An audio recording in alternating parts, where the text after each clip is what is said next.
Samantala, 3 team ng Navy SEALs nakahanda para tumulong sa paghahanap sa bangkay ng mga nawawalang sabongero na umano'y itinapon sa Taal Lake. Si Mar Gabriel sa detalye ng balita. Mar? Nakahanda na ang 3 team ng Navy SEALs mula sa Philippine Navy Special Operations Command para tumulong sa pag-recover sa bangkay ng mga nawawalang sabongero na umano'y itinapon sa Taal Lake.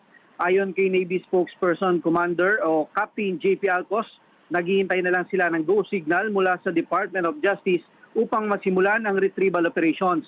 Ang isang team ng technical diver ay binubuo ng 4 na diver na may kapabilidad umanong sumisid hanggang 74 na metro. Pero ayon kay Rear Admiral Roy Vincent Trinidad na isang Navy SEAL, maraming paraan na maaaring gawin bago isagawa ang aktwal na pagsisid sa lawa.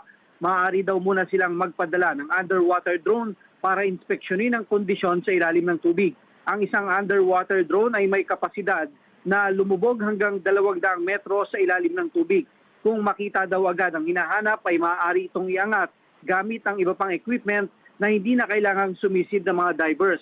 Sa parang ito, mas ligtas daw na may sasagawang operasyon sa harap na rin ng inilabas na babala ng PHIVOLCS na anumang oras ay maaaring pumutok ang Bulkang Taal.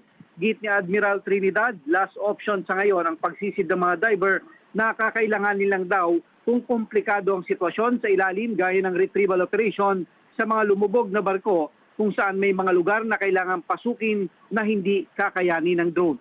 Para sa Mata ng Agila, Mar Gabriel, matatag, matapang, matapat.